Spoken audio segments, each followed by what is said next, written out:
Welcome back, everyone, to the Chiefs Catalyst podcast, designed to provide short, insightful, and informative episodes for the dynamic public safety leaders of today. The Chiefs Catalyst is for those who are looking for ways to streamline their departmental operations and increase efficiency and effectiveness through people, strategies, and technologies. If you like what you hear or want to discuss a topic further, send us an email at catalystpodcast@proton.me. Hello, everyone. I'm your host, Aiden, a local crime analyst in North Texas. If you've joined us before, you know that previously our discussion on the Chiefs Catalyst has focused on viewing law enforcement as a business and identifying sources of data. Today's episode will focus on how the crime analyst or the analyst fits into the business of law enforcement and how I believe they should be the master of data. For years, crime analysts and the intelligence analyst profession have had a myriad of duties, ranging from researcher, data miner, PowerPoint guru, fugitive hunter, professional chart or graph maker, investigator, administrative supporter, and the list goes on and on and on.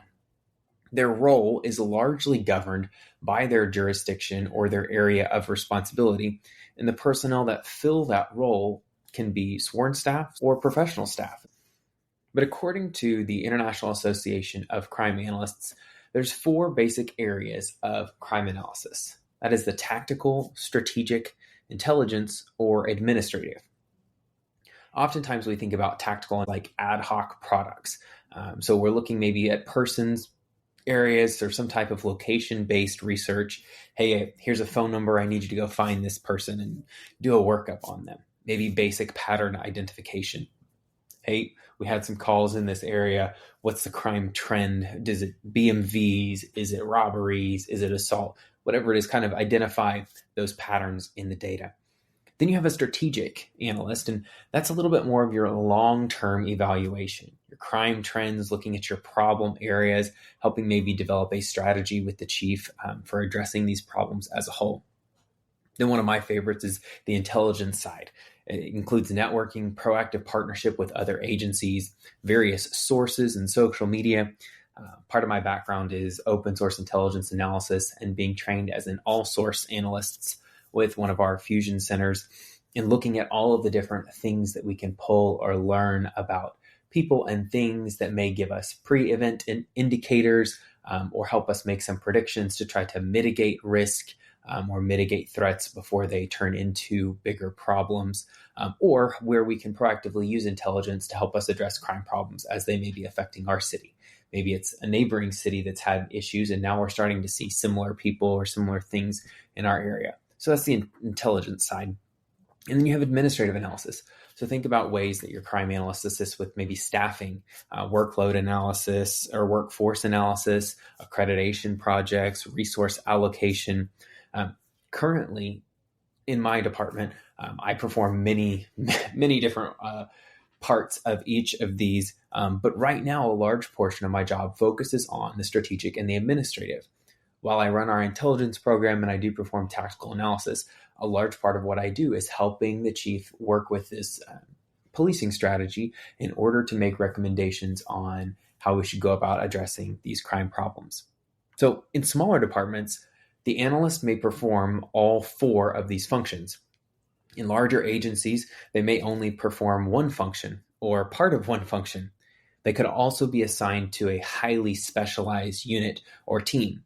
So maybe a fugitive unit, maybe a call detail records unit where they focus on mapping cell phone returns or geolocation data. They could be fraud analysts where they look at finances and banking returns, real-time crime center analysts that are supporting patrol or live operations, or maybe like myself, the office of the chief, where they touch a little bit of every part of the department, where they also assist with administrative and strategic things. So roles can vary across the departments, but in short, your crime analysts are a key support element to the department. Let me say that again because it's important. Your analysts are a key support element to the department. At the heart of their job, the analyst's role is to answer questions. These questions come from the public, They come from investigators. Sometimes they're raised by crimes or the chief or city managers, elected officials.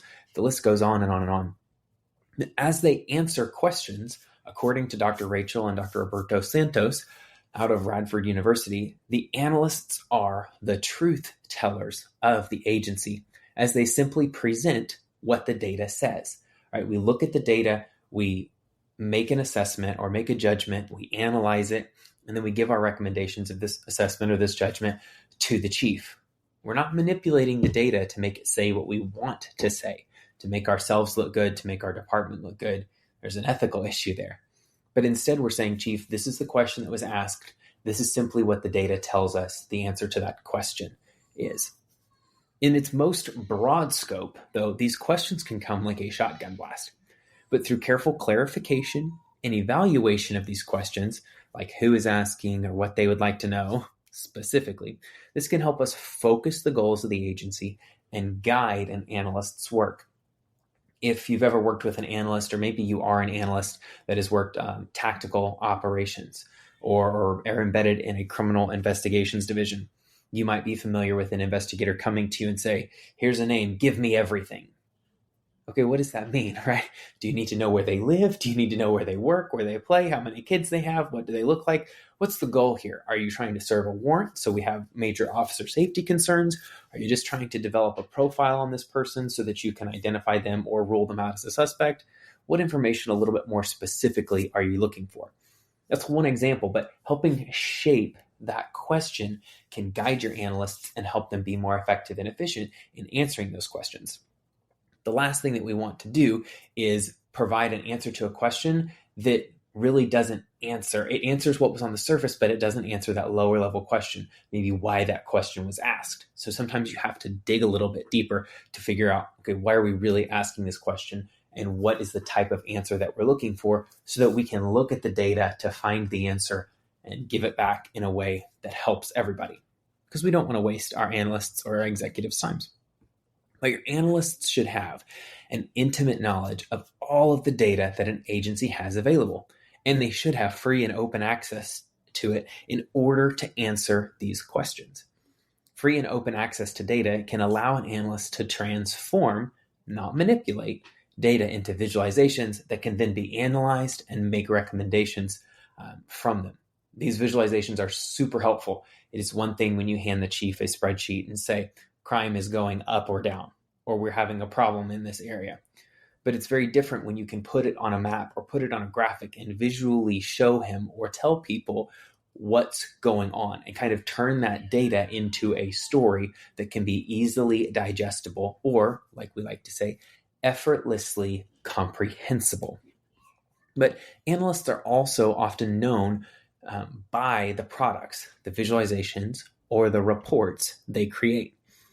Much time can be invested into a product, which is then quickly discarded sometimes. And that can be a waste or discouraging to the analysts, especially if they're putting a lot of time and energy to answer a question, but it's not really the question that they wanted answered, and what they presented is not helpful. So one solution to overcoming this potential discouragement to your analyst is to include the analyst in that question shaping process, so that every report or product generated is useful, actionable, and has value to the asking entity. Oftentimes we present information, and information is good, but when we are conducting analysis, we're analyzing information and we're bringing something actionable or making a recommendation or an assessment or a judgment to the table. We can say, hey, here's the information, just do what you will with it. And we are presenting what is true, but it's only helpful if we analyze it and say, this is what is happening, and this is what this means or this indicates. And here's maybe how we could go about assisting with that. So including your analyst in that question shaping process can help guide their analysis and guide how they look through the data to find the answers to the questions. Sometimes these questions, though, can be answered through education, so that when a product is produced, the asking entity then knows what they are looking at. In the town that I work for, I've been fortunate to be included in some of these discussions and presentations of the data that answer the questions that have been posed by our town council. What this looks like is sometimes me preparing a presentation or a series of visualizations or report for our town council, which then my chief briefs as our agency executive. However, I get to stand right alongside him or be next to him and say, if you have questions, this is the guy you need to talk to, right? That way, if there's any questions that come up, I can absolutely speak to how the data was gathered, what the data means, or provide any other education as to how these visualizations are impactful or actionable for us at the town. Now, as the master of data, analysts should not be competing with other personnel.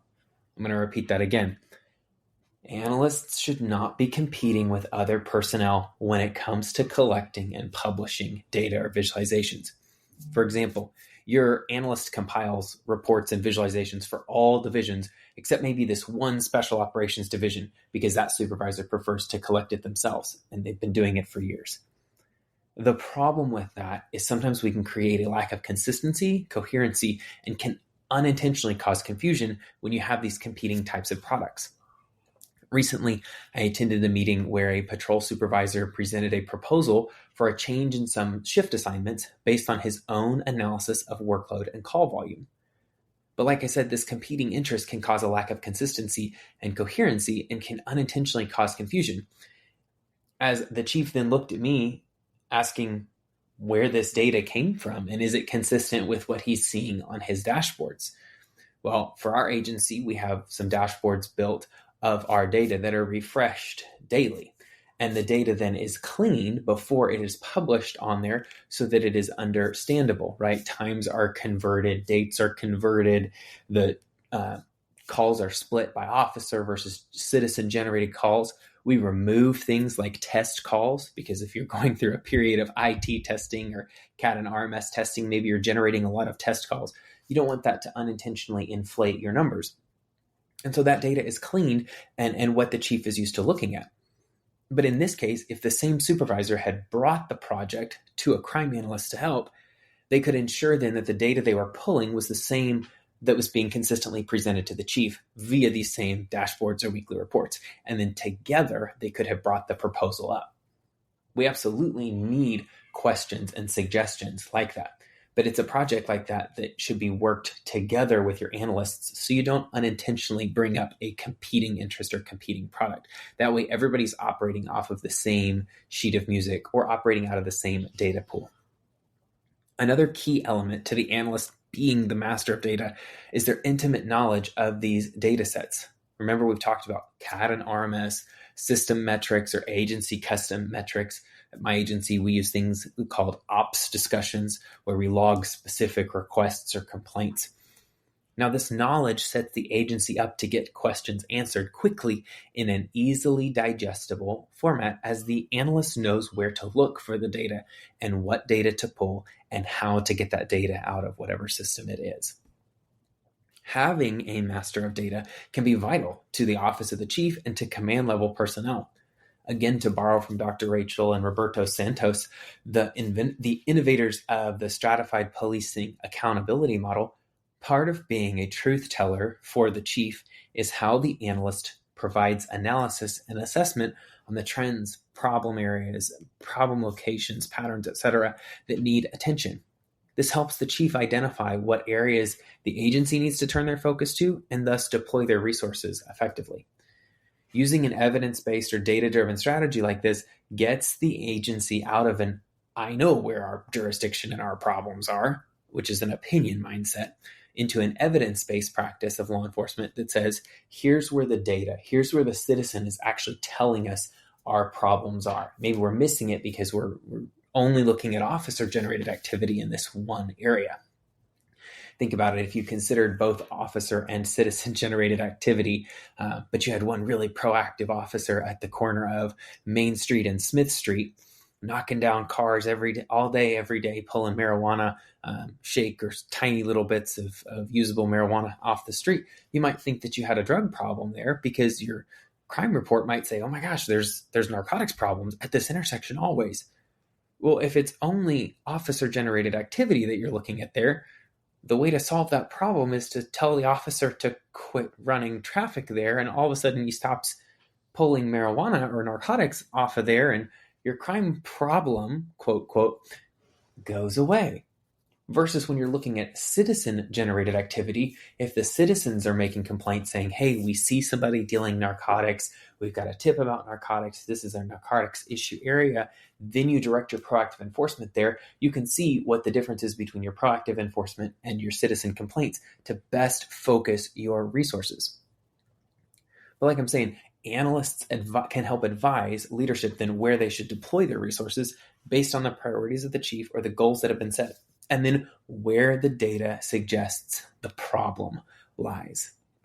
While this has been a really fire hose of information, and there are many different things that analysts can do, working with your analysts to help develop them as the master of data for your agency, and then communicating that to your command staff and to your stakeholders can really help them know that they can answer questions, help them have confidence that the questions they're asking are going to be answered consistently, efficiently, effectively by the truth teller of the agency.